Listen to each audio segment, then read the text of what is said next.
안녕하세요. 얼마 전 타원한 30대 초반의 여성입니다. 저보다 3살 많은 남자친구와는 직장 동기로 만났어요.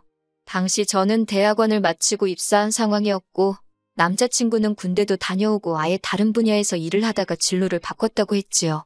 그 해에 회사에서 사람을 몇 명 안 뽑기도 했고 제가 일하던 부서가 워낙 일이 바쁘기도 해서 어쩌다 보니 남자친구에게 초반부터 의지를 많이 했네요.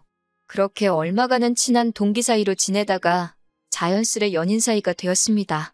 그리고 작년 여름에 남자친구 입에서 결혼 이야기가 나왔지요. 남자친구를 진지하게 만나고 있던 건 맞지만 저는 일에 대한 욕심도 있었기에 결혼은 30 중반쯤 하고 싶었던 게 사실이에요. 하지만 남자친구는 하루빨리 결혼을 해서 가정이 주는 안정감을 느끼고 싶다 했지요.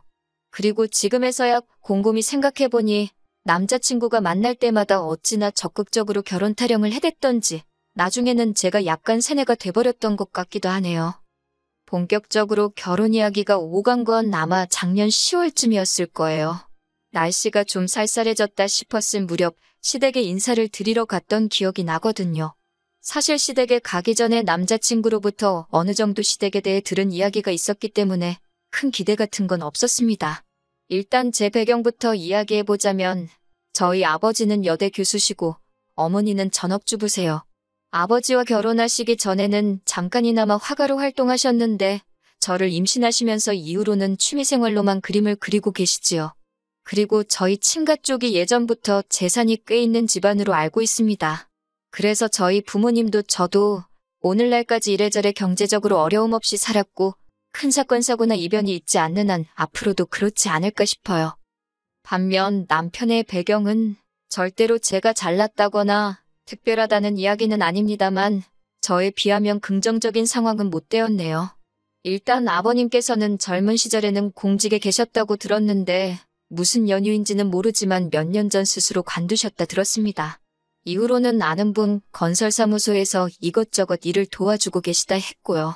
어머님의 경우 어머님 아버님이 사시는 동네에서 작은 미용실을 하고 계십니다. 참고로 두 분이 살고 계신 집은 자가가 아니라 전세인데 남자친구 말로는 보증금만 2억이 넘는 빌라기 때문에 두 분이 원하기만 하면 언제든 수도권 아파트 정도는 살 수 있다고 하더라고요.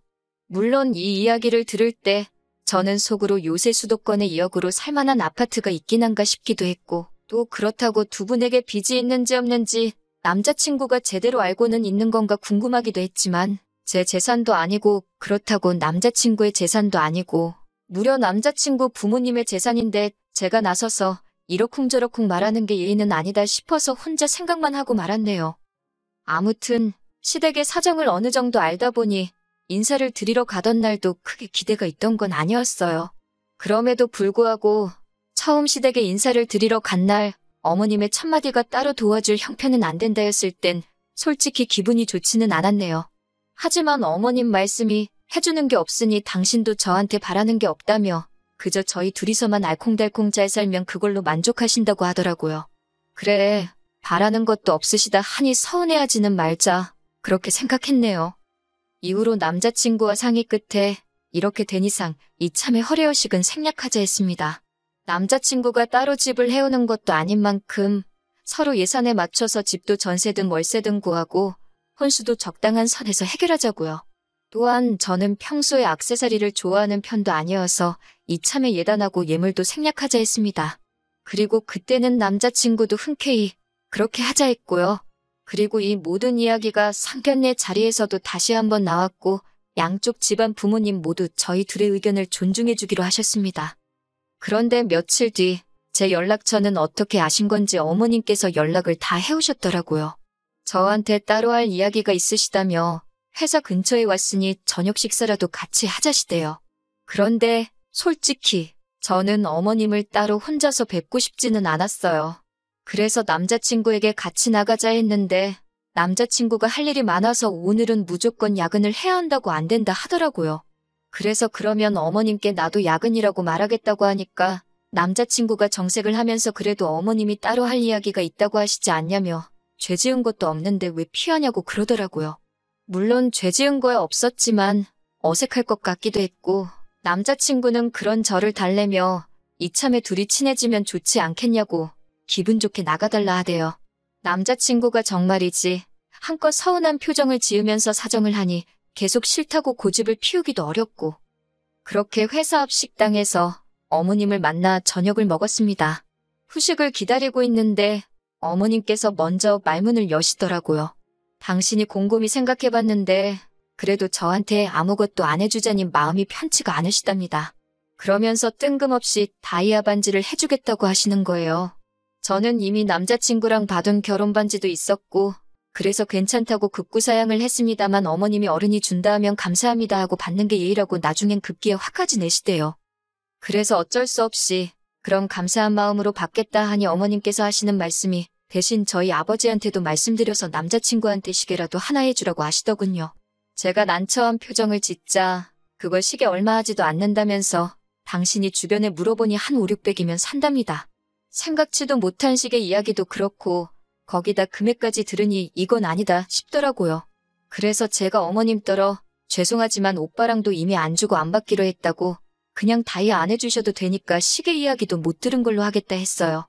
그랬더니 어머님이 이번엔 나오지도 않는 눈물을 훌쩍이시며 당신이 금이야오기야 키운 아들이 시계 하나도 못 받고 장가가는 게 속상해서 그러신다나요? 결국 제가 일단은 남자친구하고도 그렇고 저희 부모님하고도 이야기를 해보겠다 했네요. 그날 밤 남자친구에게 어머님이 하신 말씀을 전하니 남자친구가 한다는 소리가 그래도 어머님이 무조건 시계를 내놓으라 하신 것도 아니고 저한테도 다이아를 해준다 하시는 거 아니냐. 그러면서 너무 부담스럽게 생각하지 말자며 저도 다이아 하나 받고 자기도 시계 하나는 받고 결혼하면서 이 정도는 괜찮지 않겠냐 하대요. 갑자기 말이 바뀐 남자친구의 태도가 탐탁치는 않았지만 이 이야기를 들으신 저희 부모님께서도 너무 안 주고 안 받는 것보단 그게 낫겠다 하시더군요. 그래서 이때는 저 스스로 어머님 말씀을 내가 너무 예민하게 받아들였나 싶어서 반성까지 했다니까요. 그리고 한 일주일쯤 지났을까 어머님이 반지 맞추러 가게 어디로 오라며 주소 하나를 보내셨더라고요. 저는 당연히 백화점이나 하다못해 종로로 갈 줄 알았는데 주소를 확인해보니 어머님 아버님 댁 근처에 있는 금은방이었습니다. 느낌이 뭔가 쎄했지만 금은방 생긴 게 마음에 안 들어서 안 갈래요. 그럴 수는 없잖아요. 그래서 일단 오라는 대로 갔지요.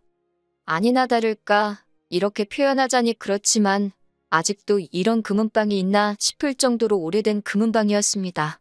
언뜻 훑어봐도 제 마음에 드는 디자인은 하나도 없을 것 같았지요. 한편 어머님이 주머니에서 주섬주섬 무언가를 꺼내셨는데 그건 한눈에 봐도 오래된 반지였습니다. 저걸 왜 가져오셨나 싶었는데 어머님이 먼저 하시는 말씀이 당신한테 의미 있는 반지라서 저한테 물려주려고 그런다는 거예요. 포장해서 말씀하신 게 물려주는 거지. 솔직히 저는 어머님이 하시던 반지를 물려받는 거라고는 생각을 못했기에 너무 황당했어요. 그런데 더 웃긴 건 금은방 아저씨가 이리저리 보시더니 아무래도 가운데 달린 건 진짜 다이아가 아닌 것 같다고 하시더라고요. 그러자 어머님이 그럴 리가 없다며 허둥지둥 하시는데 제가 다 민망해서 낯을 들 수가 없었습니다. 결국 금은방에서 나와 제가 먼저 어머님께 다시 말씀드렸어요. 이미 오빠랑 받은 반지도 있었고 저는 정말 다이아 안 받아도 괜찮다고요. 그랬더니 어머님께서 그러면 당신 아들 시계는 어쩌냐입니다. 이때는 저도 솔직히 좋은 말이 안 나가서 그러면 어머님이 장가가는 아들 선물해준다 생각하고 하나 해주시면 되지 않겠냐고 물었습니다. 어차피 저한테 반지 하나 사주시는 것도 돈이 꽤 들 텐데 그 돈으로 차라리 시계를 사주시라고요. 틀린 말이 아니어서 그런지 어머님도 못마땅한 표정만 지으셨을 뿐 별다른 말씀은 더 안 하시대요. 그리고 며칠 뒤였습니다. 남자친구 말이 저희 아버지를 만나기로 했다더라고요. 생각지도 못한 일이라서 둘이서 왜 만나냐, 뭐 하려고 만나냐 물으니까 백화점에 가기로 했대요. 저희 아버지가 남자친구 시계를 사주신다고 하셨다는 거예요. 생각지도 못한 남자친구의 말에 당황한 제가 아버지께 전화를 드렸습니다. 아버지께서 하시는 말씀이 너무 신경 쓰지 말라며 사실 며칠 전에 제 시어머니 될 분한테 연락을 받으셨대요. 당신이 금이야 오기야 키운 아들인데 장인한테 시계 하나 못 받고 장가가는 게 마음이 안 좋아서 그런다며 형편되시면 하나 사주시면 안 되겠냐 그랬다나요? 너무 뻔뻔한 어머님의 태도에 이야기를 전해 듣던 제 얼굴이 다 붉어지는 기분이었습니다. 저는 일단 아버지께 그러면 그냥 나중에 내가 오빠랑 가서 같이 고르고 사주겠다고 오빠 입장에서도 아빠랑 가는 것보단 나랑 가는 게 편하지 않겠냐는 말로 둘러대곤 그날 약속을 취소하게 만들었어요. 그리고는 남자친구에게 이게 무슨 경우냐며 따졌습니다. 주는 거 없이 받는 거 없이 그렇게 식을 올리자고 한 것도 다 오빠 쪽 사정을 고려해서 정한 거였는데 이렇게 뒤로 이거 해달라 소리가 나오면 곤란하다고요. 그러자 남자친구 말이 자기는 정말 아무것도 몰랐다면서 자기가 어머님하고 잘 이야기해보겠다대요. 그리고 저는 이 말을 찰석같이 믿었지요. 하지만 제가 정말 폭발하게 된 건 그 이후의 일 때문이었습니다. 저희 파혼의 결정적인 이유이기도 하고요. 시계 사건 이후로 어머님은 제가 기어이 그 시계 하나 안 해주려고 용을 썼다는 식으로 저를 치사한 사람으로 몰아가셨고 저는 저대로 어머님의 뻔뻔한 태도에 학을 뗀 상태였어요. 그 와중에 식장 이야기가 나왔는데 어머님이 자꾸 당신 동네에서 가까운 웨딩홀을 고집하시더라고요. 하지만 객관적으로 봐도 저희 부모님 하객이 월등히 많은 상황이었기에 아버지께서 어머님 아버님께 양해를 구하고 호텔에서 식을 올리자 하셨습니다. 대신 결혼식과 양가 하객들 식비는 저희 쪽에서 전부 부담하겠다 하셨고요. 그런데 이 이야기를 들으신 어머님께서 저더러 얘기 좀 하자 하시더니 하신다는 말씀이 당신이 아무리 생각해봐도 호텔 내식이라니 그거야말로 허례허식 같답니다. 그러면서 저더러 부모님을 잘 설득해서 결혼식은 적당한 데서 올리고 대신 현금회단으로 생각하고 1,000만 원만 달라시대요. 진짜 커피 한잔 하면서 이야기를 하던 중이었는데 하마터면 어머님 얼굴에다 그 커피 뿜을 뻔했네요. 저는 간신히 커피를 삼키고 어머님께 갑자기 무슨 예단비를 말씀하시는 거냐 그렇게는 못 해드린다 했습니다. 그랬더니 어머님이 하는 소리가 당신 주변에서는 며느리 들어온다 하면 핸드백 사다 안기고 밍크 사다 입혀주고 그런다나요. 자기같이 불쌍한 인생도 없다면서 아들 하나 번듯하게 키워서 장가 보내는데 그 정도는 바라지도 않는다며 그 1,000만 원 당신 비상금으로 가지고 있고 싶다나 어쩐다나 말도 안 되는 소리를 하시더라고요. 결국 참다 못한 제가 단도직입적으로 말씀드렸습니다. 집도 반반하게 생겼고 혼수도 그럴 판이다. 저도 받은 거 하나 없다. 제 주변에도 해가는 거 없이 시댁한테 이것저것 받아서 시집가는 친구들 많다. 저희 부모님도 저희를 반듯하게 키워서 시집 보내시는 거다. 진짜 쉬지도 않고 그동안 속에 있던 말들을 쏟아낸 것 같아요. 그랬더니 어머님이 어이가 없단 표정으로 절 바라보시더니 말 잘해서 좋겠다며 한껏 비꼬시더라고요.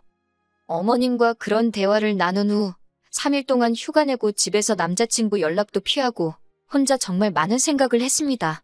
그리고 결론은 파혼이었어요. 마음의 정리를 마친 제가 남자친구에게 먼저 연락을 하니 남자친구가 자기도 할 말이 많다며 만나자 하더라고요. 그렇게 카페에서 마주 앉았는데 남자친구가 먼저 대뜸한다는 소리가 결혼 전에 고부 갈등이라니 자기는 생각도 못했다면서 그리고서는 저더러 무조건 어머님한테 죄송하다 하래요. 어머님이 아들 장가 보내려니 서운해서 어깃장 좀 놓으신 건데 저더러 왜 그런 걸 못 받아주냐고 제 탓을 하면서 말이지요. 터진 입이라고 주절주절 떠들어대는 남자친구의 입을 보고 있으니 더는 설명하고 어쩌고 말도 섞기 싫어서 그냥 됐다고 다 때려치자 했습니다. 고부 갈등이고 뭐고 이렇게 시작도 하기 전에 스트레스 받고 어머님 비위 맞추고 그렇게는 못 산다고요. 그리고 말이 나와서 말인데 솔직히 어머님 너무 염치도 없으시고 뻔뻔하다. 나는 그런 어머님을 가족으로 받아들일 자신이 없다고 쏘아붙였네요. 내가 뭐가 아쉬워서 이 꼴 저 꼴 다 봐가며 오빠랑 결혼을 해야겠냐고 전부 다 없던 일로 하자 했어요. 그랬더니 남자친구도 속된 말로 지가 지금 발뻗을 자리가 아닌 걸 알았는지 갑자기 제가 자기 말뜻을 오해한 것 같다며 저를 붙잡대요.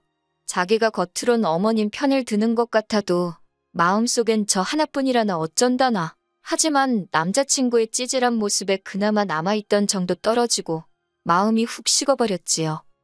솔직히 파혼을 하고도 같은 사무실에서 매일같이 얼굴을 마주하게 되니 정말 고역이더라고요. 그래서 똥이 무서워서 피하냐 더러워서 피하지 정말 그 생각 하나로 이직 준비를 했고 다행히 다음 주부터는 새로운 회사로 출근하게 되었습니다. 지금 다니는 회사보다 더 좋은 조건으로 가는 거니 그림도 나쁘지 않고요. 새해에는 저한테 좋은 일만 있으면 좋겠습니다.